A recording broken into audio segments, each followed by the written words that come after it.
সৌদিতে বিশ্বের সবচেয়ে বড় খেজুর বাগানের মালিক সম্পর্কে জানলে অবাক হবেন।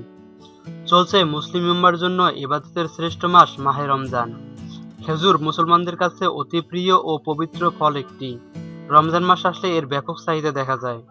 মুসলমানদের শেষ নবী হযরত মুহাম্মদ সাল্লাল্লাহু আলাইহি সাল্লাম খেজুর খুবই পছন্দ করতেন।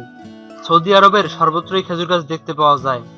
অনুকূল আবহাওয়ার কারণে মধ্যপ্রাচ্যের প্রায় সবগুলো দেশে প্রচুর পরিমাণে খেজুর উৎপাদন করা হয়। তবে বিশ্বের সবচেয়ে বড় খেজুর বাগানটির অবস্থান কিন্তু সৌদি আরবে। দেশটির আল কাশিম শহরে বিশ্বের সবচেয়ে বড় এই খেজুর বাগান অবস্থিত। বাগানটির মালিক সালেহ বিন আব্দুল আজিজ রাজেহি। তার নাম অনুসারে খেজুর বাগানটির নাম রাখা হয়েছে রাজেহি বাগান। প্রায় 2 লাখ গাছ আছে বাগানটিতে। 40 প্রকারের খেজুর উৎপাদিত হয় সেখানে। আশ্চর্যের ব্যাপার হলো এই বাগানের পুরো উৎপাদনই আল্লাহর রাস্তায় অক্ষ করে দিয়েছেন আব্দুল আজিজ রাজেহি। পবিত্র মাহে রমজান মাসে পবিত্র মক্কা ও মদিনায় আগত রোজাদারদের ইফতারের সমস্ত খেজুর এই বাগান থেকেই সরবরাহ করা হয়। বিশ্বের সবচেয়ে বড় ওয়াক্ফ সম্পত্তি হিসাবে এই বাগানকে বিবেচনা করা হয়। এত বড় কলিজার মানুষ এখনো পৃথিবীতে আছে।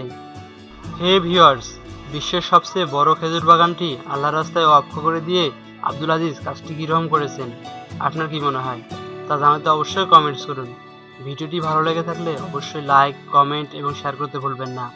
আরও নতুন নতুন ভিডিও পেতে আমাদের চ্যানেলটি সাবস্ক্রাইব করুন। ধন্যবাদ।